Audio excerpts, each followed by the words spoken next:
Then I go on stage, I just say, hi everyone, I'm Juliana and I have autism. Then when I tell my joke, ha ha ha ha, already started laughing. There are two choices I have. One, to take the easy road is to actually just listen to what your mom says. The second road is to actually venture out, figuring out who you are, and then there's a lot of unknown and it's actually much scarier. The first few rounds is terrible. It's like I'm just like bombing.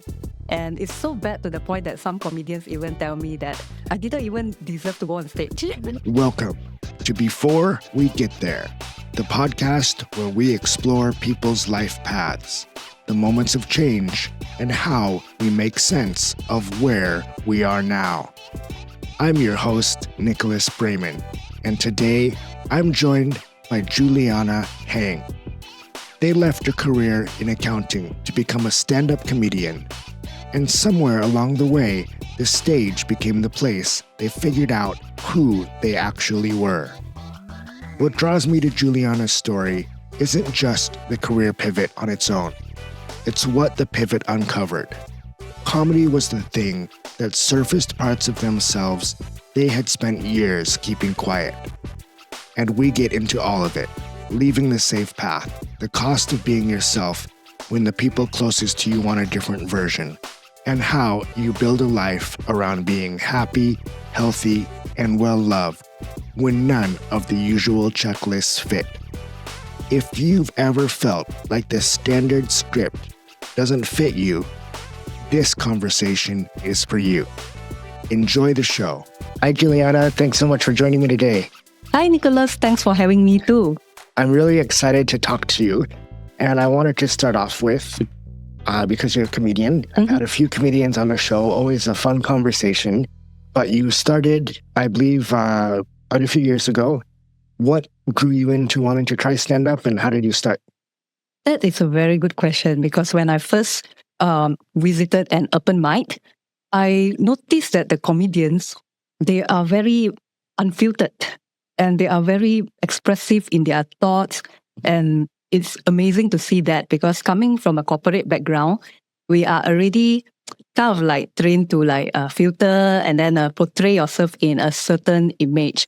And seeing them being their unbridled self, it's actually very refreshing. And was it natural for you to let yourself go and be unbridled, or did it take some getting used to and some trying and to see how it would come out? Actually, it does, because for me, I'm like, okay, I'm pretty, it's not to say I'm reserved, I'm not. But then in the public, it's a bit challenging. So it takes me a while to figure out like what I want to say, and of course the first few rounds is terrible. It's like I'm just like bombing. And it's so bad to the point that some comedians even tell me that, didn't tell me, but tell someone else that I didn't even deserve to go on stage. No. Yeah. So it was like, okay, but eventually I did find my footing, but it takes time. It's like, I'm not like a prodigy, like, okay, first time already nail it, yeah. So what was it that kept you going when you felt like when you were bombing and it wasn't going well at first? I think that time is because I was like living on survival mode. I was like, okay, I don't like the job I'm doing. So that I'm like, okay, let me find where else can I be. So I ended up like running to the comedy side. It's kind of like my escape from work that time. Yeah. So you were an accountant. Yeah. All right.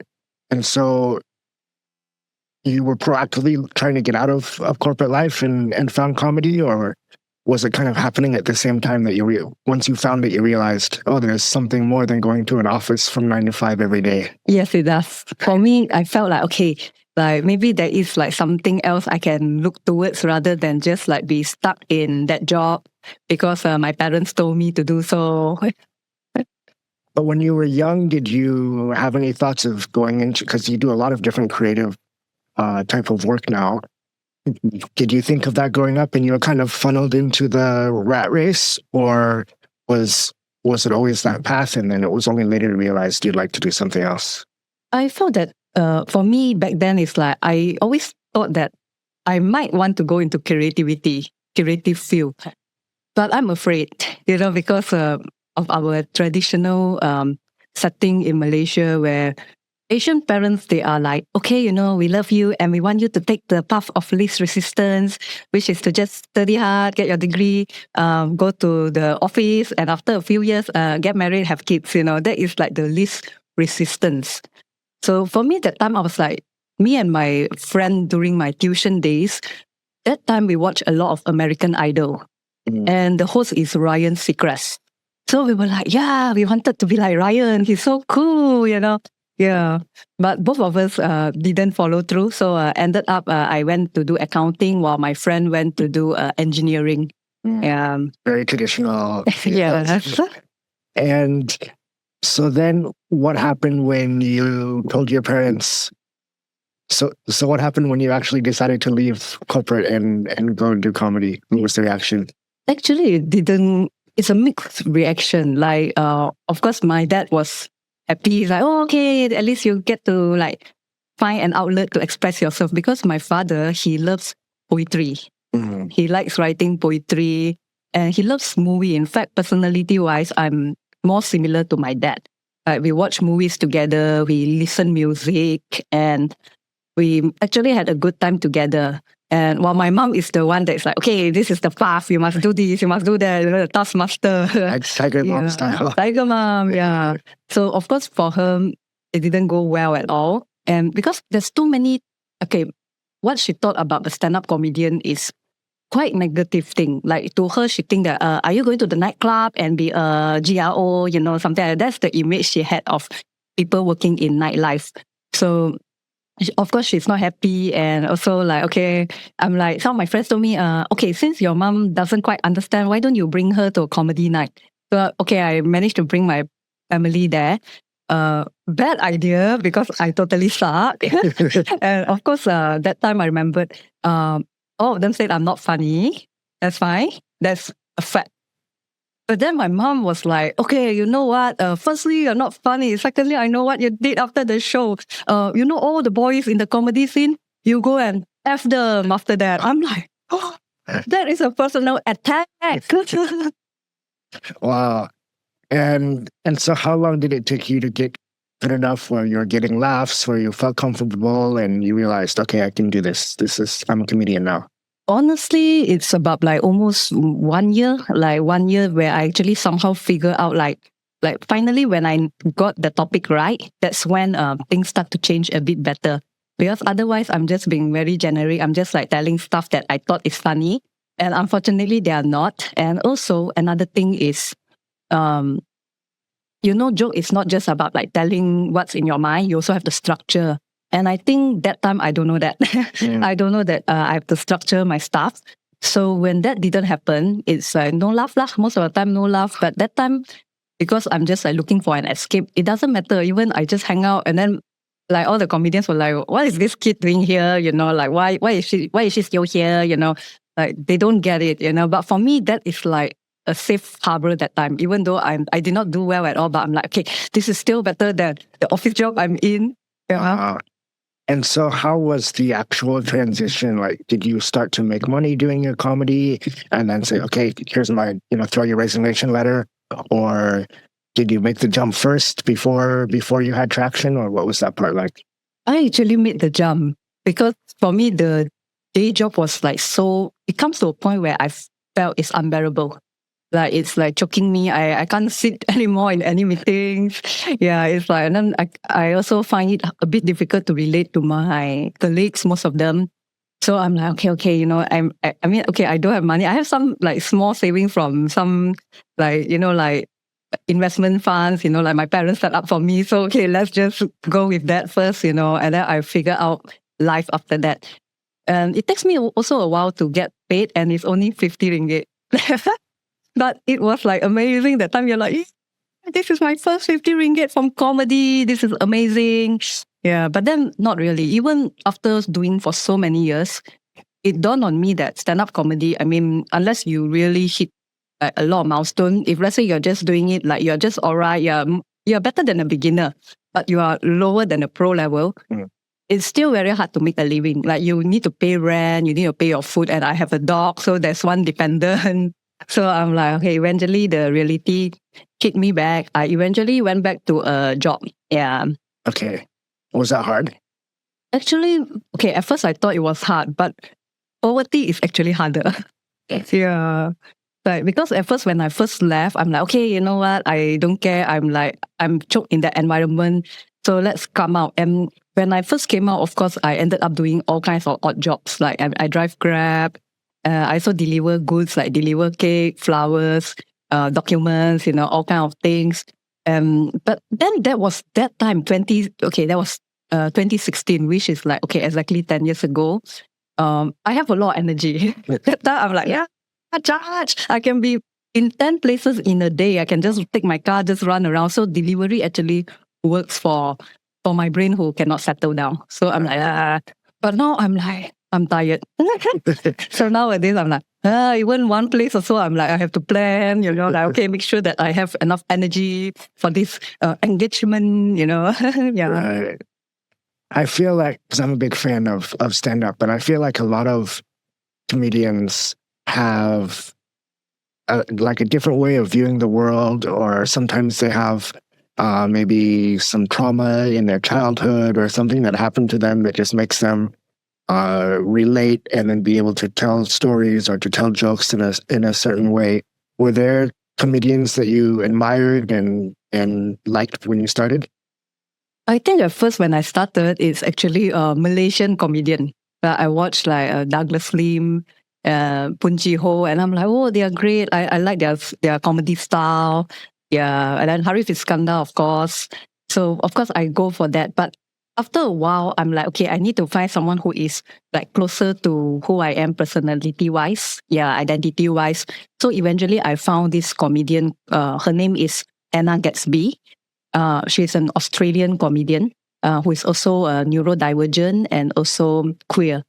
So I'm like, okay, that is pretty similar. So I watched her comedy special. It's really good. And also I read her book.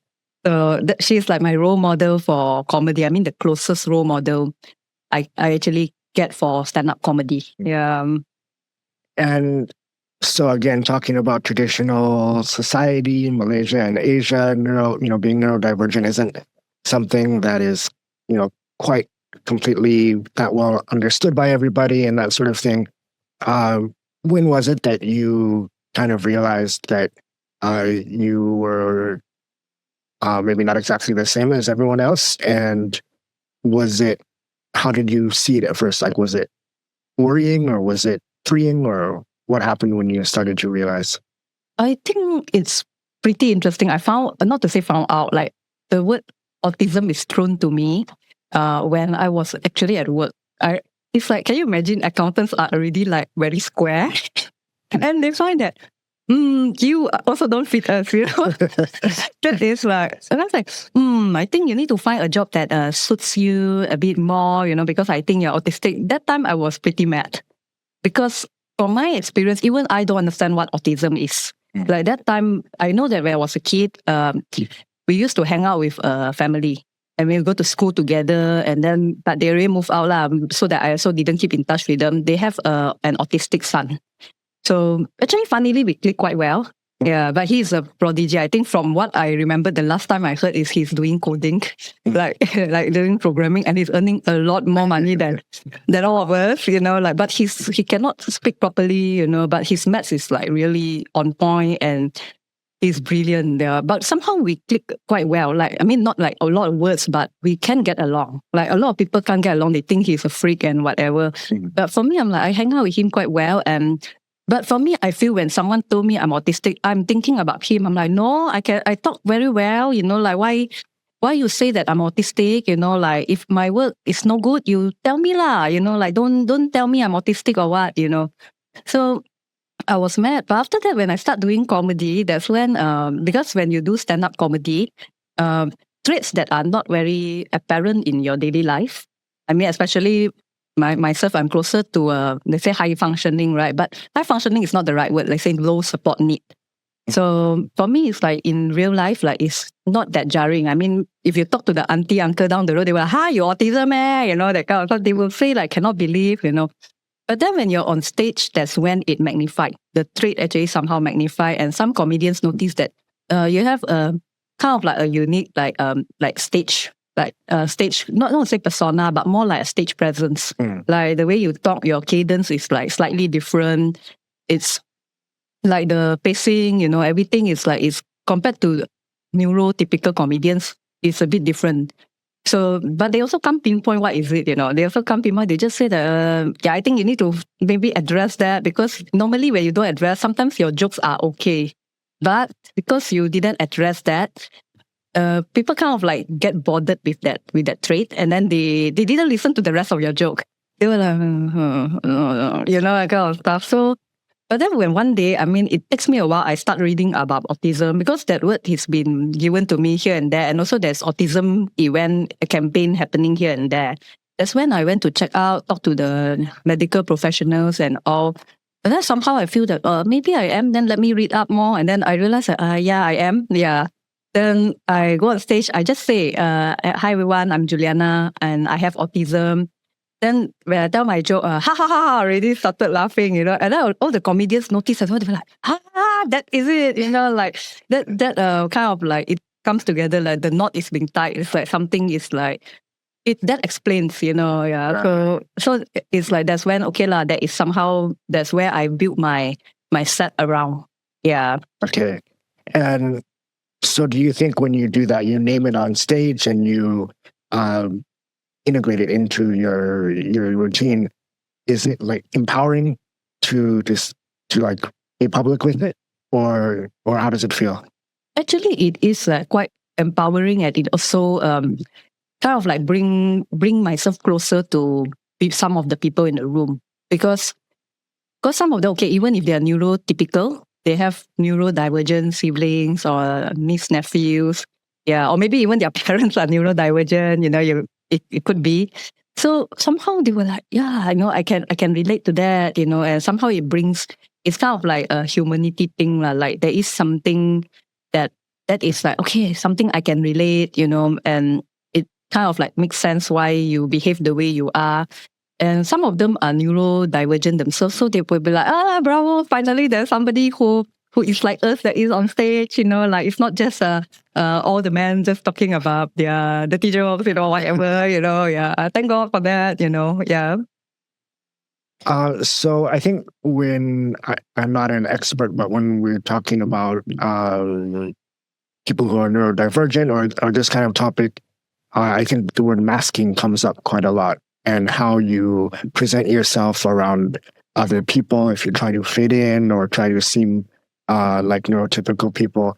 How do you think that plays in, especially since, like we said, now you're on stage and you're announcing it to the audience? Has it taken a different kind of feeling for you now, when even in just your regular life, that you're more comfortable with the label, with the identity?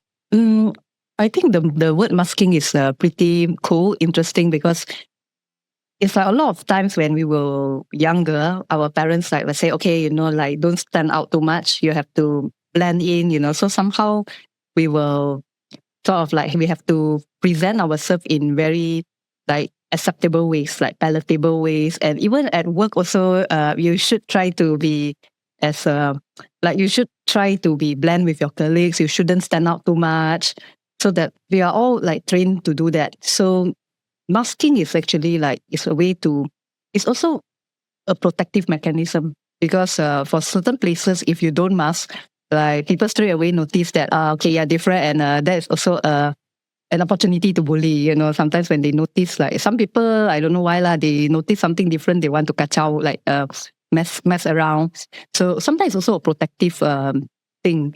Yeah, but for me, it's like, okay, as a comedian, of course, naturally, when you are in performing mode, you will start to like, okay, you will amp up everything, and then you will like, okay, let's go, but actually on the inside, you are so tired. And then I have a friend like that she's not from Malaysia, she's from Mauritius, and she's studying psychology, and also she's neurodivergent. So we had a tea time together very recently, like I think April.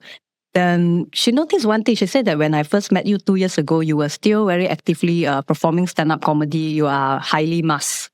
You are trying to just like, okay, fit in so much. But eventually when you start like transitioning more into like just your work from home life, and nothing much. You're like more like, I can see that you are happier, funnily happier, and also you must very much lesser. So she observed that it's like across a 2-year period. Every time we meet up, we will talk. Yeah. That's great. I think it's interesting because even neurotypical people, I think, mask to some extent, especially in an environment like the office or at school, and try to fit into the crowd. Yeah. And then now you have the, buzzword of being authentic, and everybody should be true to yourself, and especially like for content creators or this sort of thing, right? It should be authentic and not just present the picturesque, very aesthetic look of your life or all that sort of thing. But I think everybody does it to some extent. We're all more comfortable as ourselves that we sometimes don't dare to present that to other people or to show our real inner selves to everybody. So it's good to have examples that are really doing that in public. So I did want to talk to you about that because I think I'm very interested in identity. And so a lot of the people that I talk to on the podcast don't fit into the traditional identity, or they've gone through some sort of pivot or change and changed their identity, like you going from accounting to the creative fields. And I feel like you have quite a few identities that maybe don't always seem so common, especially in Malaysia or even Asia as a whole. And so I'm curious about what you think about, like, for example, when you say I'm neurodivergent, I'm queer, I'm a stand-up comedian, but I'm also Malaysian, I'm also a Chinese daughter, I'm also, all these kind of labels and identities. How does that fit into your mind? At one point of time, I felt like I'm a mixed bag. I still feel that because I look at my own Instagram photo, I'm like, this one is like a mixed bag, it's a bit of everything. And of course, it's a bit challenging. It's like, it comes to a point where at one point I use labels to like guide. Like, okay, some of my friends are actually like, I meet is because like of the labels I have. So we found a common ground and we are able to connect. If I don't use all those labels, like, there are some people who say, oh no, don't tie yourself to label, don't use labels. But for me, I feel if you don't use labels at all, then it's very hard to find like people you can connect with and go in detail with, because everybody will be like generic lah, like your office worker, you don't even know who they are, because they just say, oh, I just do computer, or I just do my accounting. That is their label actually. Yeah, so it's like nothing common to talk about also. But when you say, hey, like I'm neurodivergent, they were like, yes, let's start talking, Oh, we are queer. Oh, good. Happy Pride Month. Yeah. So there is something, but also important is don't let the labels like hang on you and then start restricting what you can or cannot do, because that is the danger of like, oh, like I'm in this in-group, then I cannot do that. You have to start conforming to criteria within your labels, and that is a bit sad still. So sometimes I feel that it's like, that's why I also feel that partially one of the reasons why I'm not like very, very close to everybody, it's not that I'm unfriendly, it's just that I felt that I'm such a free spirit. It's very hard to like be in any group, where every group, regardless of whether it's informal or formal, have some form of hierarchy. Like have some form of like order. And I kind of like, actually all this order doesn't fit me lah. Yeah. So you've also spent time overseas. You were at the Edinburgh Fringe Festival. I know you talked to a lot of comedians there. I grew up in the US. And I think when I talk to people who grew up in Asia, sometimes when they're that kind of free spirit, or they feel like they don't necessarily fit in super well, sometimes they gravitate towards the Western world more. Did you feel more connection there, or did you see other personalities like you when you were meeting all the other comedians you talked to? The truth is, although in Malaysia, I'm like, okay, like I'm a bit of an oddball lah. Like people don't see often like personality like myself. But when I'm over there, every corner you walk, they'll see me. Yeah, I think like, oh, it's you. It comes to a point where it's hilarious, where we do flyering when we are over there to actually like ask people to come see our show. Hi everyone, I'm an autistic non-binary comedian. And then some of them, me too, like. And you were like, no. like don't snatch my customer. It's hilarious. It's like everywhere you go, you kind of like see yourself, and also the people that comes into your show are also people are very close in personality to you, because when they see the show name, there are 4,000 shows in Edinburgh every day. So it's insane. And as a human being, you cannot watch too many shows even in a day or across one whole month. It's not enough time to watch everything. So you have to pick and choose. So of course, like myself, my show is called Walking on Spectrum. And I also wear rainbow, so they all like, okay, rainbow. So queer people will come and watch the show. Neurodivergent people or family of neurodivergent will also come and watch the show. Asian people will come and watch the show too. They were like, yes, or other women, like even though they are not Asian, they are like, okay, we identify as a woman, let's go, So you attract the audience through this way. So it's quite fun to watch, like, oh, so many people. And then the good thing is they are also very open. One thing about foreign audience, I think it's maybe because they're already there for a long time or they grow up there. So they tend to be very open to whatever that I say. It's easier to actually talk to them. Yeah. So I actually enjoy my time there. So what was it that you were looking for? For me, that time I was looking for a space where I can express myself well, like to search for my authentic self lah. I mean, that time it's like I'm a young adult, so a lot of things I'm like don't even know. Like I'm like, okay, like what can I do to explore? But I do know that I have an artistic tendency. I wanted to go back. You mentioned it before, so I hope it's okay to talk about.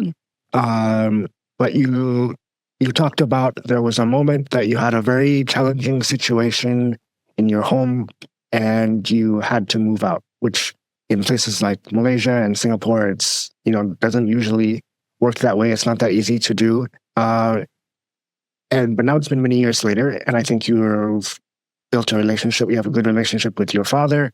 How does, now that you have time and space and you found out, that, okay, maybe I was neurodivergent growing up, that made things a little bit different. Maybe my parents, had some of their own issues that they were dealing with. How do you look back at that time now? Does it feel like very painful, or is it far enough away, or do you understand it more now? I actually felt that back then when I first left home, I thought that it's just like differences in opinion as one, and also different communication styles. So that's what I thought at first. But eventually I also start to realize that, I mean, now I look back at a lot of the interactions through my neurodivergent lens. I actually realized that a lot of our interactions were actually very problematic. Like there is a lot of threat, a lot of gaslighting, a lot of emotional abuse going on. And all these things only I start to realize when I work it out professionally with like counselors, therapists, then I realized that, yes, although I've been away from them for 10 years, which is actually a very long time, like people ask me, do you think that you can reconcile with them? I feel that it is unlikely, because I felt that the place that I used to call home is actually not safe for me to be who I am. Because if I do go back, I have to shrink myself to be who, definitely not who I am, but to fit their ideal again. So it is not safe for me. And also, I also feel that one thing is like all the trauma that I went through, all the difficulties, the terrible times that I went through, it's actually like too hard for me to go through again. Like, because I actually found out this very recently, because I think 2 years back, I ran into my mom at a train station. Wow. So yeah, you can imagine that. It's quite scary actually. So I remember that at the time, but the way she talked to me is still the same as with back then. It's like there's no, because the thing is, sometimes I do feel like it's like people change over time. That's what you hope. Right. Like they change over time and they become more understanding. But I realized that, wow, okay, how can someone still not change after all these years? Like still there is the condescending way of asking, because the question she asked me first thing when she met me is, do you have money? But not in the caring way, because we all know Asian people, we're like, you got enough to eat and that kind of thing. But the way is like do you have money? Like as though, are you successful yet? That kind of thing. So, and also like other things like, you're not moving back, that kind of stuff. And then after that, finally, you're so skinny, you better eat, So it's still that very, very coarse, very cause interaction. Right. And I feel that if I go back there, I have to like put up with that same thing. And I cannot go back to a place where that same problem that makes me live is still there. So it's not what everybody wants to hear lah, because it's not easy, because a lot of people think that, like they are your family, they are blood related, at the end of the day. But unfortunately, sometimes even being blood related doesn't mean that you have the same understanding. Yeah. Right. And that is the painful part, because whenever I look at my friends with their family, or even like, I'm like, oh, this is so nice, like you are able to talk openly, to just like be yourself around your family. And unfortunately for me, I have to like we have to also put up a front when we are dealing with our parents. Like back then also I have to like present myself in a palatable way to my parents. Like I remember that even with my dad like also at the end we didn't get along, is because the word he told me was like, you're not nice. And that is a very problematic word. No, I can be a good person, but I'm not nice. Like nice means that you give yourself room to take nonsense. And I feel that is not a good thing in a relationship, because when you are in any relationship, you have to be your authentic self, and that comes with both good and bad packages. Like everything comes together. You're not just like perfect, pristine all the time. It's like there is a lot of mess that comes along, baggages as well. But if let's say you tell me that I can only be nice, then it's a bit hard. Yeah. Yeah. So what just made me think of, and first of all, I think you're absolutely like, you can grow and change, but if other people don't grow and change, then there's not much you can do. Yeah. But I realized, I think it sounds like that was right around the time when you were starting comedy that this happened. Do you think there was an element of you growing and being more authentic, more yourself, and being more courageous, and being more doing your own thing, that kind of played into effect of why that timing of moving on happened? I think there is a lot of other things that happened prior to that, and stand-up becomes the breaking point. Because I remember like back then we also I don't even know that there's such thing called queerness or anything. Like a lot of things I don't know. Like there's no word to describe that time. Yes, we have the internet, but you need to know what to key in. You need to know what to key in to find out what that means.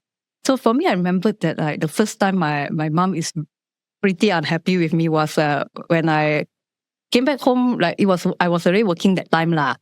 I came back home. I had a haircut after that. I had a haircut and I came back home, and she's like shocked, like why you didn't tell me, that kind of stuff. Like after that, like of course she also like verbally diss me lah, like saying very bad things about me.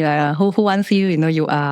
You are okay. She didn't use the word like gay or what. She used like that is just that one word to describe everyone in the LGBTQ community. Like this pondan, that pondan, So it's like it's quite hilarious, So of course she's not very happy, and also I can feel that like the way she shaped me, like she groomed me. She wants me to like go a certain path. If I behave that way I was, there's no way she's gonna like it's gonna lead to where like she wants me to be.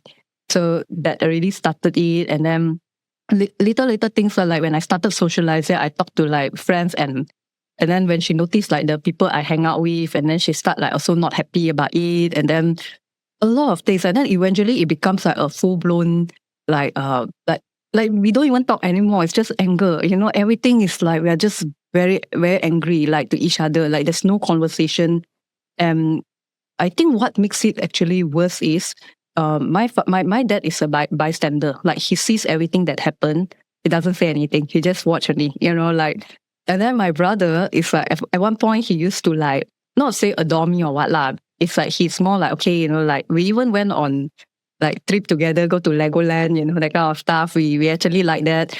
It's like it's actually cool, But then when he start taking my mom's side, that's when my brother is like very militant, So it becomes very unbearable when my brother step in. So that's when I feel that if let's say it's just my mom being the way she is, I think I can still handle. But if my brother joining in, wow, this when double trouble, like, yeah. But it sounds almost like you had to choose to either be who your mom wanted you to be or to be who you actually are. Yeah.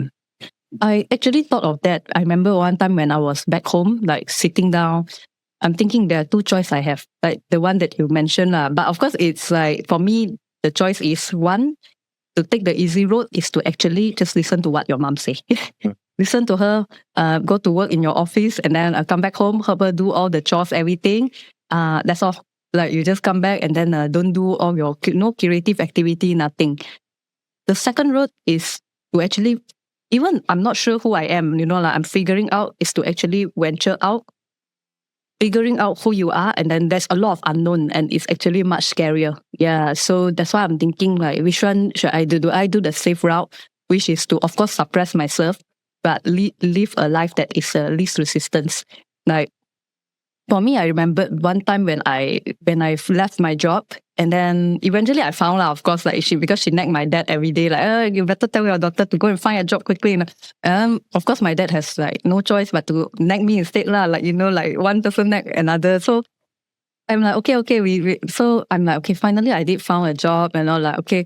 I realized that my mom like treat me like well again, like, because I'm actually like, okay, at least this person is back to where I want them to be, So that is like, okay. But after that, it's like, but I feel that there's no way I can do that. And it also comes to a point where it's so bad that I remembered, like, why one of the reasons why I actually like thought seriously about leaving is because my brother actually, when he stepped in, he is the one who gives the condition, not my mom. Like, he's the one who said, if you want to stay here, like, okay, I mean, they hinted me to move out. They say, if you're not happy in this place, move out lah. But the thing is, they never think that I would do it. They think that because I come across as someone who is like easygoing, like soft lah. I mean, okay, their word is called soft lah. Yeah. And also my dad back then used to complain, oh, I want to move out, I want to move out. But never move out. So my father just talk only. So my mom is under the impression that I'm like my dad. So she never thought, but then subconsciously they already like the suggestion is already there. Like, if you're not happy, just move out lah, like see who want to like take care of you, see who you can, like, how can you survive. So that time I'm like, okay, then so my brother said lah, okay, if you want to stay here, if you still want to stay here, these are the conditions. After work, come back home immediately. I know your working route, it will take at most 1 hour to come back, no wandering, nothing. So that is already quite scary. Like, if I come back home 1 minute late, die lah, So already that. Second thing is no more creative thing. You cannot do anything creative.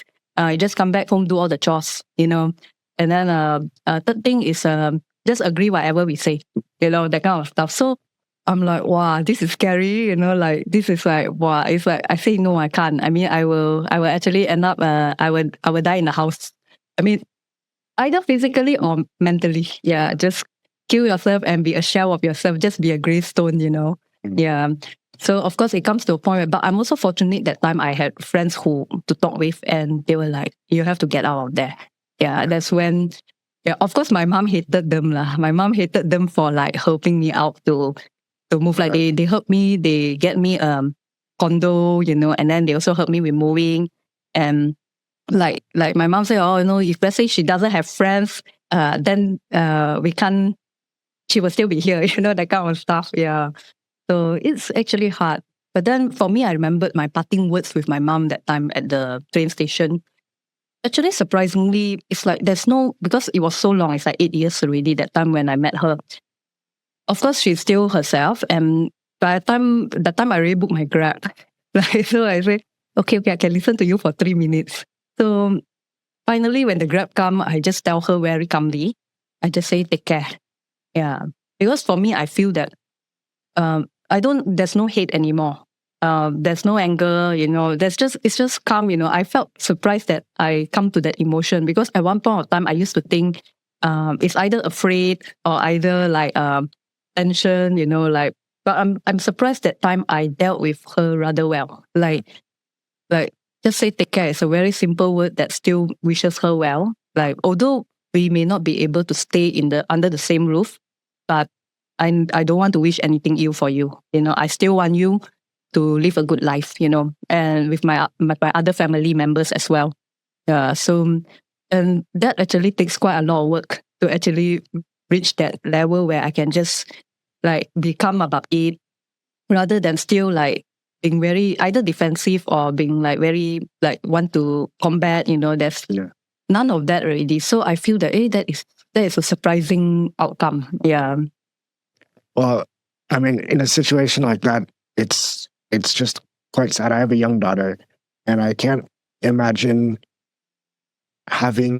wanting to be right or wanting things to go my way so much that I would lose my daughter. Mm-hmm. And it's sad for them because you're an amazing person, so it's their loss. But I am curious. So it seems like you've been able to find a new career, find new creative outlets, new identity of who you really are and who you feel like you are. But there's still, even outside of the family, in society, there's still those checklists, like you mentioned, getting a house, getting married, having kids, saving for retirement, all these sort of things. So now for you, I imagine that checklist is a bit different. But what does good look like for you? Like if you have a good week or a good month or a good next 5 years, what is that going to look like? Personally, I felt like I may not know what I'll be doing 5 years down the road because since I dabble so many things, like at one point I was DJing, now I'm studying Japanese, and then there's a lot of things that I'm doing. Even like when I visit my dentist, she'll be like, "Wow, very nice! You learned DJing last year, then this year you learn Japanese. What are you learning next?" I say, "Maybe swimming." She said, "Swimming very important because if you suddenly end up in the sea, you cannot just speak your way Japanese your way out. You cannot just DJ your way out actually maybe can, DJ your way out of the sea, but swimming good, I haven't learned swimming yet, no energy for that yet. Now focus on Japanese. So honestly, I don't know what I'll be doing in 5 years time. Like I don't know what I'm dabbling, but for me, what I want to tell you after 5 years is hopefully I will be happy, healthy, and be well loved. That is just my three checklists. Like very simple. Like people want house, people want 5C, whatever. For me, I just want these 3 things. And also, this is also my guiding star when it comes to making important decisions. If there's anything like, even like somebody gives you something that is worth like $1 million or whatever, it has to fit into this checklist. Like, will it make me happy?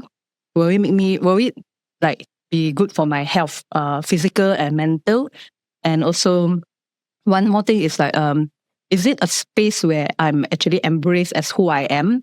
Not because I need to fit in your ideal. So for me, that is the most important thing. And coincidentally, that is also always my birthday wish for myself and for everyone. Let's say I send people will say, "Oh, happy birthday, all the best in whatever you do." For me, I say, may you be happy, healthy, and well loved. That is also my birthday wish for all my friends. Those are all great things. And a good note to end on. Before we go, if people want to follow your quirky and authentic feed, where can they find you on social media? They can find me on Instagram at Juliana Heng. There is a mixed bag of everything there. All right, great. We'll put that in the show notes. And thanks again so much for joining. It was great to talk to you. Likewise, and thank you so much for your time and for having me. All right, bye everyone. Bye. Thank you for listening to Before We Get There with your host, Nicholas Braman. Please like and subscribe on YouTube and your favorite podcast platforms like Spotify and Apple Podcasts. You can also find us on Instagram, TikTok, and Facebook at Before We Get There Podcast. New episodes are released every other Thursday morning. See you next time.